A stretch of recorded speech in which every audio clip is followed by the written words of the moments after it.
podríamos desplegar concertadamente un esfuerzo diplomático para facilitar el restablecimiento de la normalidad institucional y democrática en Honduras.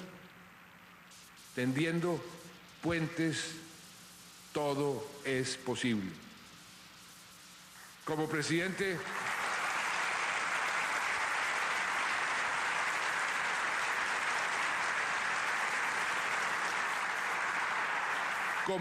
de Colombia y como anfitrión de esta conferencia, quiero invitarlos a tender puentes, guiados por nuestros principios y buscando siempre la efectividad.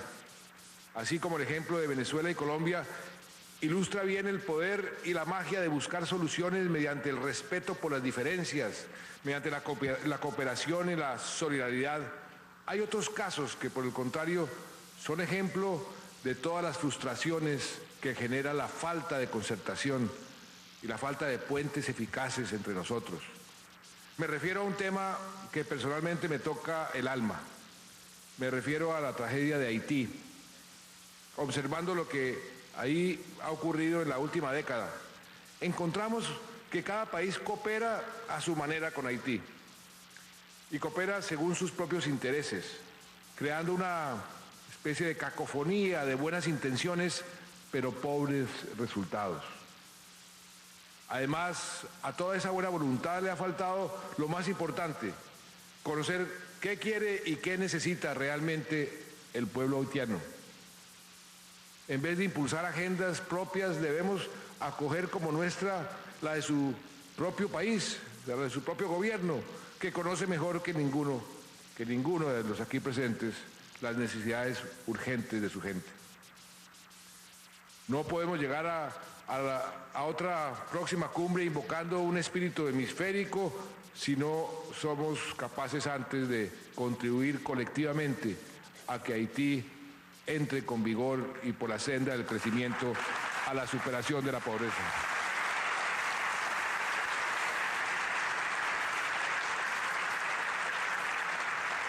Otro ejemplo de las consecuencias de no superar los paradigmas del pasado, de la ausencia de puentes y de creatividad, es el caso de Cuba. El aislamiento, el embargo, la indiferencia, el mirar para el otro lado, han demostrado ya su ineficacia. En el mundo de hoy no se justifica ese camino. Es un anacronismo que nos mantiene anclados a una era de Guerra Fría, superada hace ya varias décadas.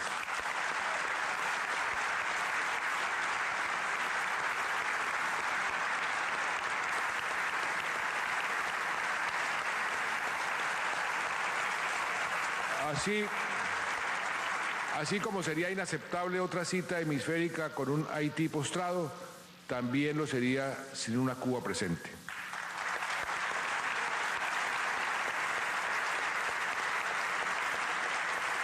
No podemos ser indiferentes a un proceso de cambio al interior de Cuba, que es reconocido cada vez más ampliamente, y que además ese cambio debe continuar. Es hora de superar la parálisis a la que lleva la terquedad ideológica y buscar consensos mínimos para que ese proceso de cambio llegue a buen puerto. ¿Para el bien de quién? Pues del pueblo cubano. Y para eso tenemos, nuevamente lo repito, que tender puentes. Otro ejemplo es la situación de América Central, golpeada tan severamente por el crimen organizado que amenaza la estabilidad misma de muchas de esas naciones y de la región. Es la responsabilidad de nosotros, sus vecinos, en especial de sus vecinos más cercanos como México, como Colombia, como Estados Unidos, a quienes nos ha tocado ya recorrer un camino de inmensos sacrificios en la lucha contra el narcotráfico, ofrecer fórmulas que contribuyan a superar esta grave crisis de seguridad. Centroamérica no está sola. No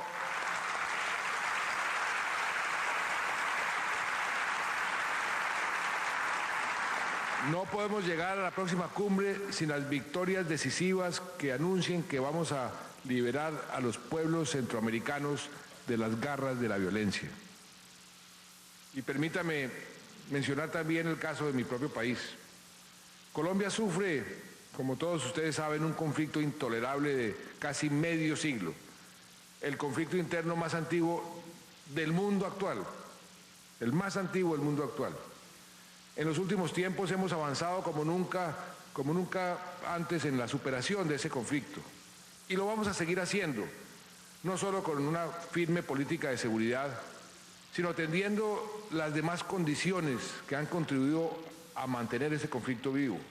El problema del desarrollo del campo, el desempleo rural, el problema de los desplazados que han sido despojados de sus tierras y el de la reparación de las víctimas, el problema de los cultivos ilícitos y el narcotráfico, el problema de una débil presencia institucional en una parte importante de nuestro territorio. Estamos convencidos de que con estas políticas estamos construyendo las verdaderas condiciones de una paz duradera. E independientemente de la voluntad de los violentos, con firmeza y con nuestra agenda progresista, vamos a llegar a la paz.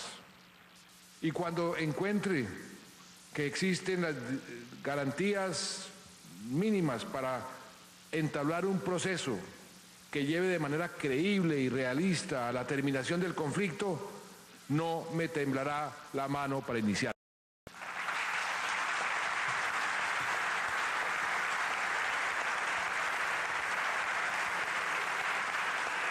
Por último, entre varios otros temas que hay sobre la mesa y donde vale la pena revisar los paradigmas, hay uno en particular, y hablo de la llamada guerra contra las drogas. Esa misma guerra que declaró el presidente Nixon en el año 71, 1971, y que realmente lleva más de 100 años desde cuando se firmó en 1912 la Convención Internacional del Opio. Hoy, un siglo después, resulta más que oportuno y conveniente hacer un alto en el camino y hacer una evaluación para establecer simplemente dónde estamos y para dónde vamos. A pesar de todos los esfuerzos, inmensos costos, tenemos que reconocerlo, el negocio de las drogas ilícitas sigue pujante.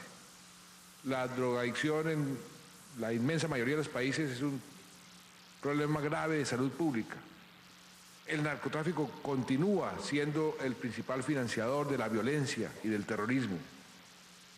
Colombia y muchos otros países de la región creemos que es necesario iniciar una discusión, un análisis sobre este tema que sin prejuicios y sin dogmas contemple los diferentes escenarios y las posibles alternativas para enfrentar este desafío con mayor efectividad. Debe ser una discusión abierta, sin sesgos ideológicos, sin sesgos políticos, una discusión rigurosa, basada en la evidencia, en los hechos, sobre los costos y los beneficios de cualquiera de las alternativas. Y por supuesto, y quiero ser muy claro, esa discusión no puede servir de excusa para dejar de hacer lo que todos sabemos que es indispensable: combatir con toda la firmeza, con toda la contundencia y sin ningún descanso al crimen organizado. Y debe ser una discusión, cómo no, centrada en la gente, en las víctimas de este negocio. Y víctimas son los consumidores, los drogadictos. Víctimas son los que sufren la violencia que el narcotráfico estimula. Víctimas son los millones de presos en las cárceles del mundo. Millones de presos en las cárceles del mundo. Víctimas son los ciudadanos que sufren los efectos de la corrupción. Y por supuesto, víctimas son los muertos, tantos muertos, caídos por causa de este negocio y su combate. Esta cumbre no va a resolver este tema, eso lo doy por hecho, pero puede ser el punto de partida para que se inicie una discusión que llevamos aplazando demasiado tiempo. He hablado del buen momento de la región y de las inmensas posibilidades del hemisferio, pero todos sabemos que aún tenemos grandes desafíos y muchísimos frentes de de acción colectiva en los que nos hace mucha falta avanzar. En esta sexta cumbre hemos escogido 5 retos, todos de la mayor importancia, para analizar y encontrar la senda hacia ese trabajo conjunto. Queremos conectar a las Américas para que nuestras naciones sean verdaderas socias en la prosperidad. Esto implica trabajar con el apoyo de las entidades multilaterales para desarrollar programas y proyectos de infraestructura física y de interconexión eléctrica que conecten e integren a las Américas. Esto supone también promover iniciativas conjuntas para ampliar el acceso de nuestras poblaciones a las ventajas de la tecnología y a las ventajas de las comunicaciones.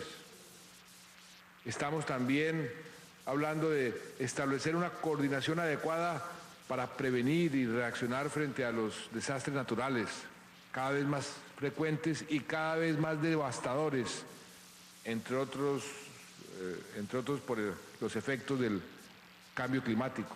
Aquí en Colombia, para no ir más lejos, sufrimos y seguimos sufriendo. Mi país está inundado en casi la mitad. Hoy, la peor ola invernal de nuestra historia, con millones de damnificados. Nadie puede negar la realidad del cambio climático y la urgencia de que nos preparemos mejor para enfrentarlo y para mitigar sus efectos.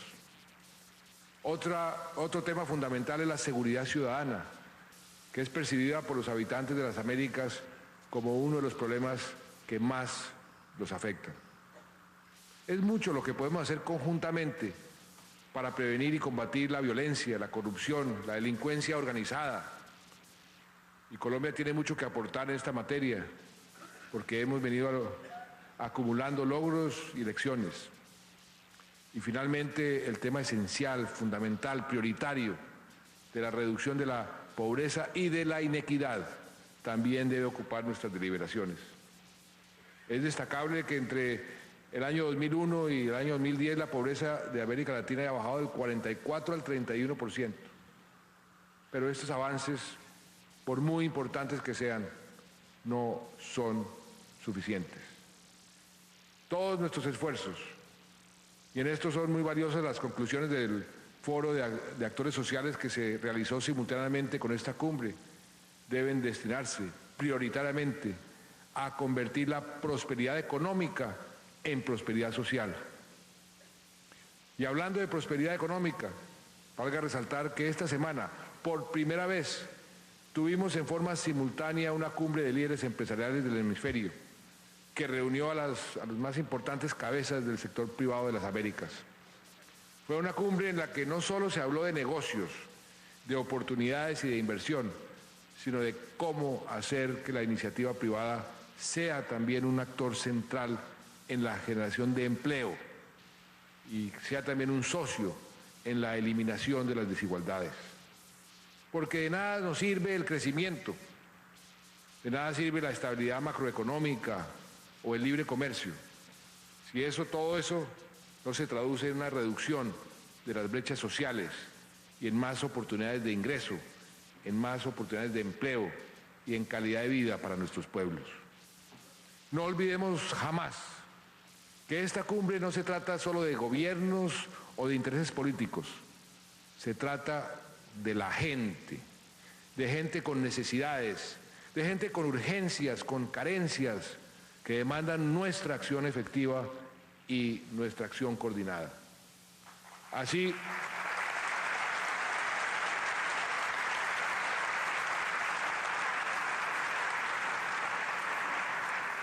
que aquí tenemos los grandes retos de esta cumbre. Debemos enfrentarlos con vocación americana y con sentido de humanidad, porque solo trabajando de la mano, solo cambiando los paradigmas, podemos construir un mundo mejor para todos.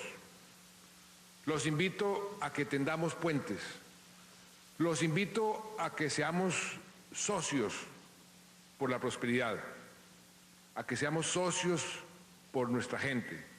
Y los invito, Cristina, ¿me pasas el colibrí?